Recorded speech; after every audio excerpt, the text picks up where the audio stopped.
What is up, YouTube? It is Avery32 here, bringing you guys a special deck profile. Bringing you guys my version of Garden Beat.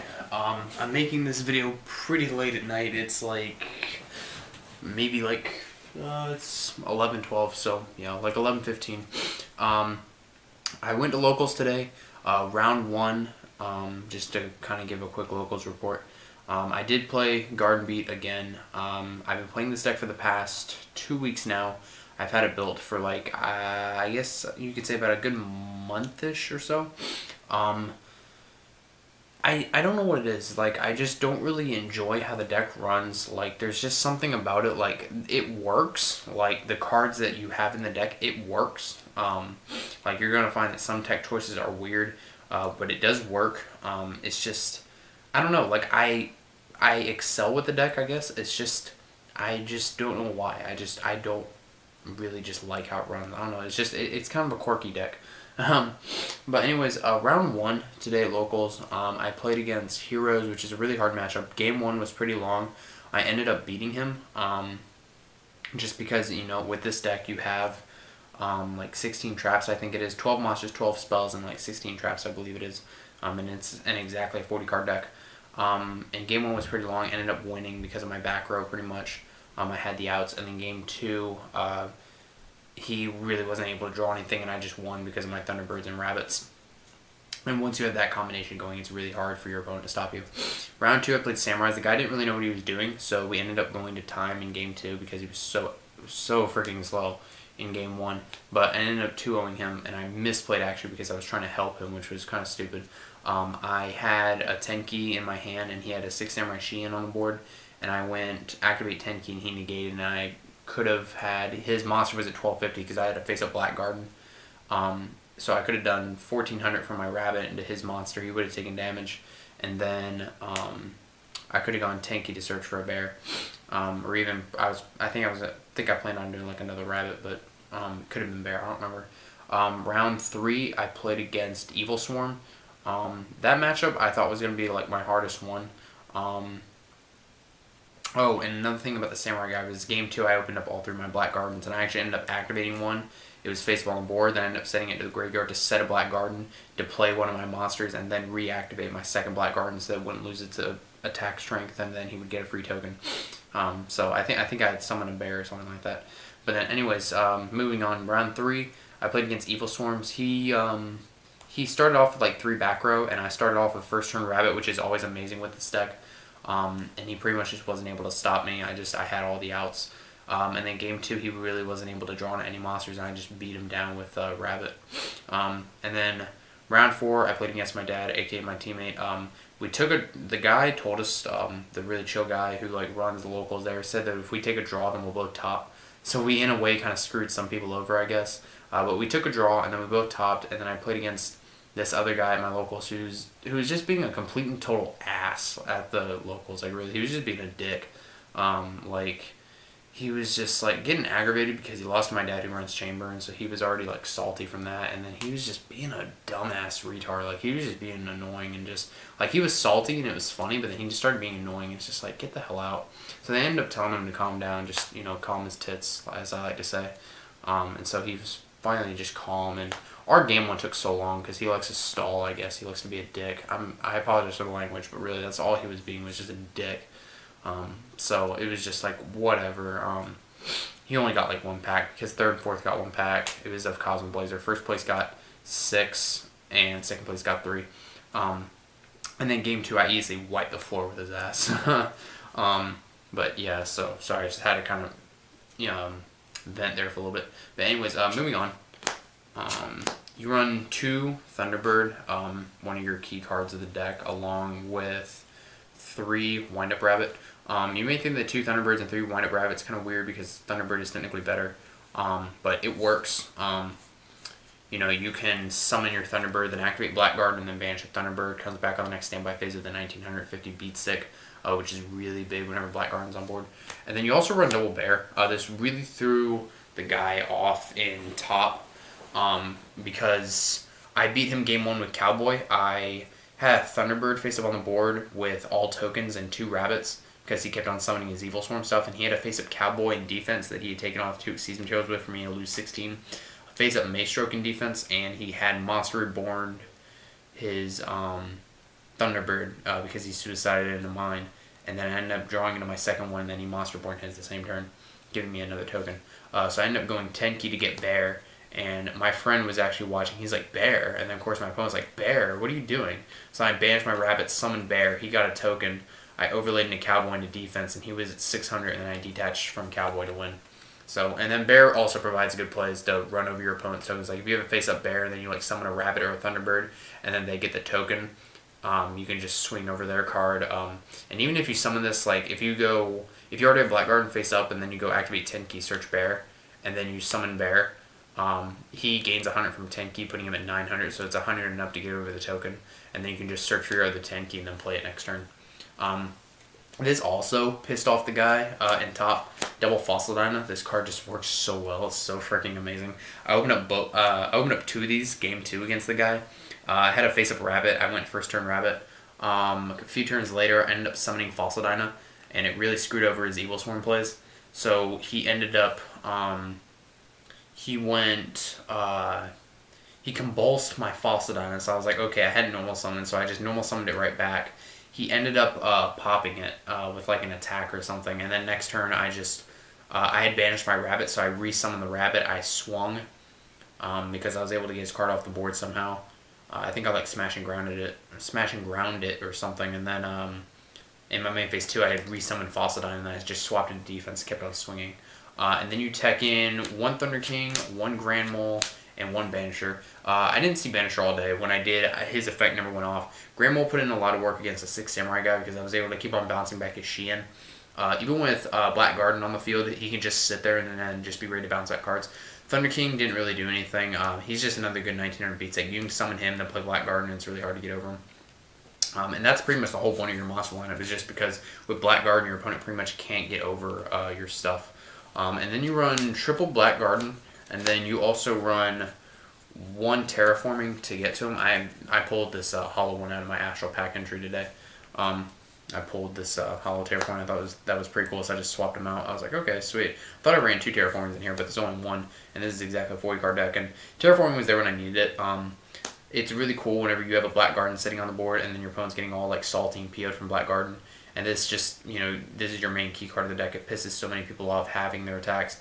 And then even once they do get rid of this Black Garden, if they don't know that you have Terraforming, you just hold on to your Terraforming until you draw on a Black Garden. Then you go, okay, Terraforming, get Black Garden, play another one, and then they're just salty. So don't activate Terraforming until your opponent's gotten rid of your already face-up Black Garden. Because if you activate this and then get Black Garden, then they'll know that you have another one, then they'll prepare for it. Then you run double MST. You don't run Heavy Storm, and you side deck an MST. And I thought about side decking Heavy Storm, but honestly the side deck is kind of mediocre at best, and I haven't really changed it since I actually built the side, which was last week, when I first took it to locals, and I topped, and then we all just split. 2 MST, it puts in work, even in this format right now. Only 1, just 1 duality. It works. Like I said, this deck is really weird. It threw a lot of people off today. Just only using 1 duality. Just a lot of the card choices are really weird. If you guys saw my regional deck profile, then you guys will already know about this deck. But I built it because it's pretty much only one of the few decks I can really build right now until my Evil Swarm stuff comes in the mail. Smash and Ground, this through this guy I played last week at my other locals.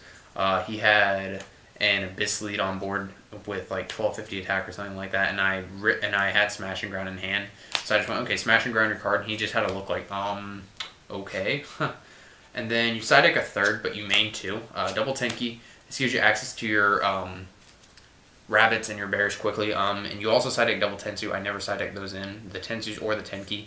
So, I mean, you could try and main deck a 3rd Tenki. I'm trying to, like, perfect this deck and make it a little bit better. I don't really see any room for a 3rd Tenki, though, since you do have 5 targets. But Tenki was there when I needed it. I would like to see it more often, though, so I might try and put in the main 1 more Tenki.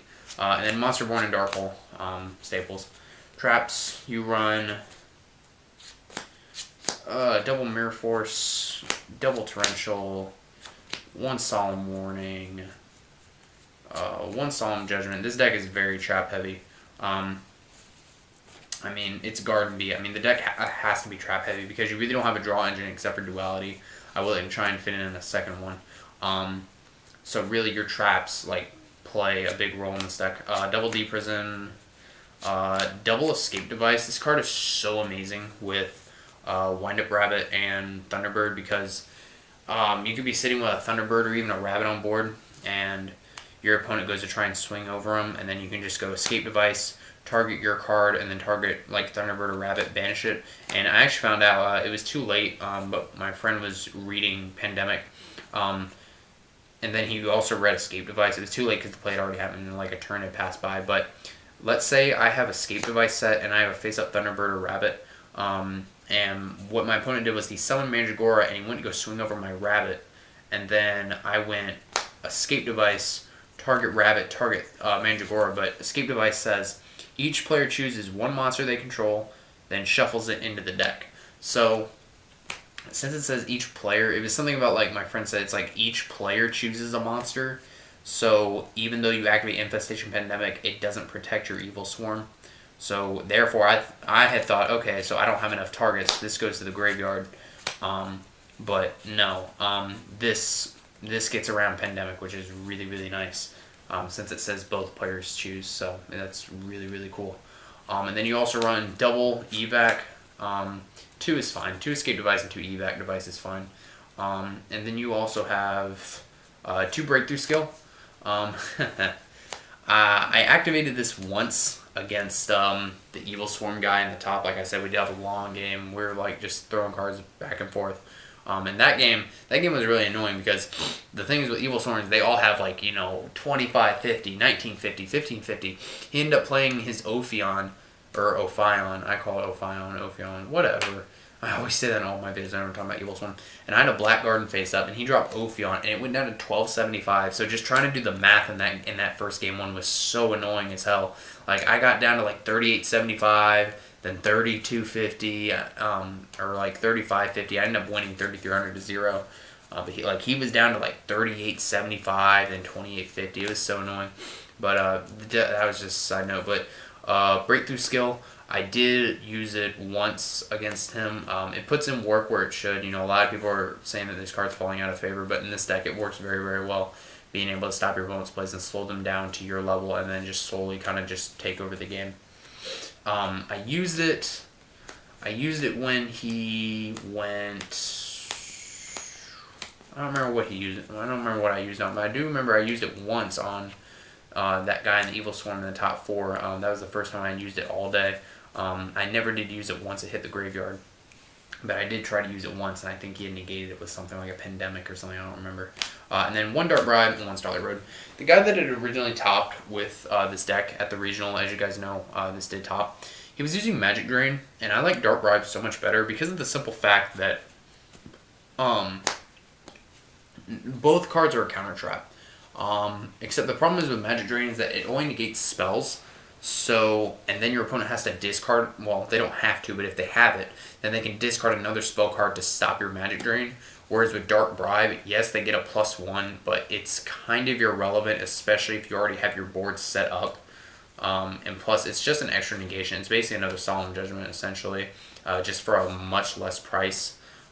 So I definitely love Dark Bribe so much more than Magic Drain. Far better card. Your extra deck, you gotta have your 5 tokens. Your Gore's token, my 2 YCS Miami tokens. One's my dad and one's mine. Then this token and this Creeper token. I like to have 5 tokens just because you never know when you're gonna need them. And I actually ended up having like 4 tokens at once on the board against the Evil Swarm guy in the top 4. Like I said, a lot happened that game, so that was probably like the longest. That was my most difficult game. My favorite number, Heraldic Crest. I never play him. You really don't use your extra deck a lot, but it's here when you need it. 1 Tiger Uppercut. 1 Tiger King because of the Fire Fist Engine. Lovable Chain. Emerald. Gaga Cowboy. I already told you guys I won a game because of that. Roach because it's Roach. Shaka Ho because you can shock hose. Abyss Dweller because it's Abyss Dweller. You can't actually drop this. When I was net decking this thing, I didn't realize that you can't actually drop this. So you guys can substitute this for whatever. I totally forgot to substitute this. I never went into it. Like I said, I never really used my extra deck. The most I used my extra deck was against in the top 4 against that Evil Swarm guy. I went into a Stardust, I went into a Cowboy, and I also went into Cowboy, Stardust, and and a Leviathan Dragon. That's what I went into. But yeah, and then you got Pearl, which is just another good beat stick. Leviathan. It was pretty funny because I was sitting with a Blackguard in my hand. He ended up MSTing my Blackguard, and he was so PO'd. He's like, finally, I got rid of your damn Blackguard. And I was like, okay, that's fine. I'm just going to run over your token because he had won in attack mode because of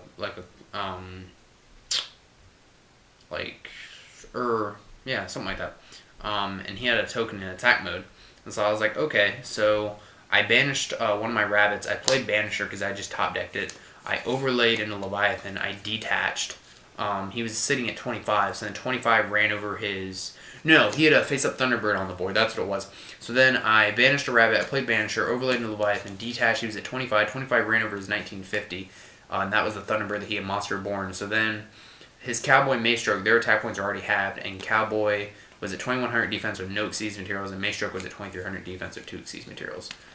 So that worked in my favor. And then Zen mains, Leviair, Tempo, and then Stardust because of Starlight Road. And then real quickly for the side deck, the third MST, 3 D-Fishers. I don't have enough sleeves, so that's why this one isn't sleeves. Like I said, the side is pretty much mediocre at best. But pretty much the most cards that I sided in all day was just, I sided in 2 D-Fishers and an MST pretty much all day. I side decked in 2 Max C's against one of my matchups. I think I side decked it in against a Samurai guy that didn't really know what he was doing. I never drew into my side though. Same thing with all the cards I sided in. I never drew in them. I'm side decking Rhino because I think it's a really interesting card in Therio. But I also don't have my 3rd bear yet. It's coming in the mail. And then 2 Gorilla because that was in the other guy's side. I never sided these in. Triple Troll in Lockbird. Notice how I said Troll.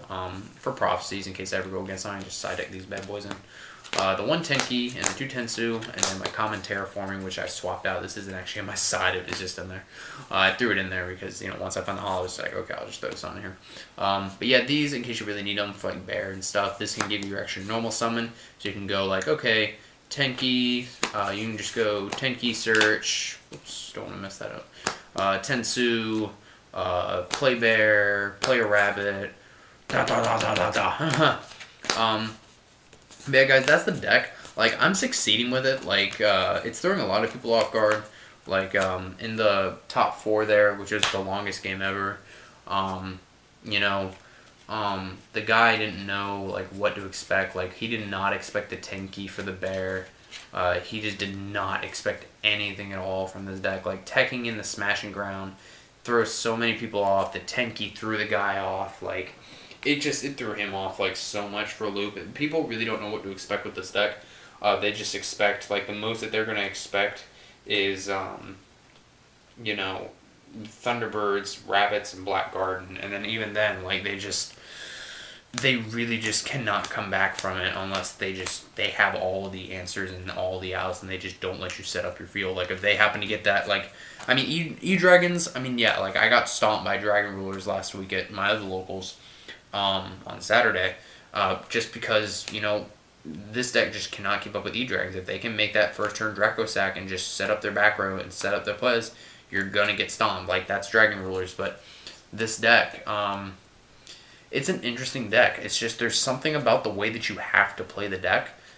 Like, you have to play it like a rogue deck. You have to play it like you have to play your cards so close to your hand. You have to play so conservative. You have to play like you do one misplay with this deck and you will get stomped. Like, that misplay is going to come back and bite you in the ass so hard that, like, you won't be able to sit for like a year. Like, that's like how bad it is to misplay with this deck. This deck is very, very, very unforgiving. And I've noticed that a lot with like Blackguard decks in general, that Blackguard decks in general are just, they're always rogue. Like, whether they're full on plant or not, they seem so unforgiving. I remember using a Blackguard deck a long time ago, like a few years ago or so, and it was full out plants, and I ended up going 1-3 just because it just didn't work out the way I had hoped. And it's just, you have to play it, like this build in particular, and it's garden beat, so it's kind of like chain beat, but with black garden and not really a lot of chaining, except for like you summon a Thunderbird, black garden, chain Thunderbird, set up your back row, go, and then get back your Thunderbird in the standby phase. It's a really interesting deck. It's just I don't really like having to adjust my play style because of how the deck runs. If you could play very aggressive with this deck, I would. But the fact that you only have, how many monsters do you run? I forget. 1, 2, 3, 4, 5, 6, 7, 8, 9, 10, 11, 12 monsters. Like, there's no real way that you can go aggro except by having like a face-up Thunderbird Rabbit and just keep on swinging. Like, there's no like one real strategy that you can go aggro with. And if you do try and go aggro and your opponent has like 2 or 3 cards in their back row, you're gonna get stomped for it. Like,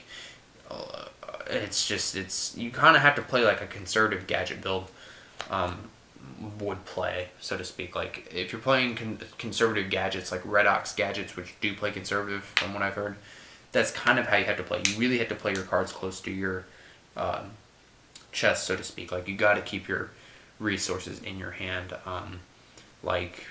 It's such a good play, just keeping the terraforming in your hand and waiting to play Black Garden. It's just a good play in general. It outsmarts your opponent, thinking that even though they've gotten rid of your Black Garden, even if you draw into your other Black Gardens, like by the time they do get rid of one of your Black Gardens, you happen to draw into the other 2 with a terraforming in your hand, that's fine. You can just set the terraforming as a bluff. Either way, you're not losing advantage, so to speak. But anyways, I rambled on enough, you guys. I hope you guys enjoyed this in-depth deck profile. I think I did pretty good in my explanations. If you guys have any questions, please leave it in the comments down below. Like I said, just substitute the Fairy King Alfred Ditch for whatever you guys want. I'm going to probably substitute for something else. But yeah, hopefully you guys did enjoy this live deck profile. And as always, thank you guys for watching. Rate, comment, most importantly, subscribe. Peace.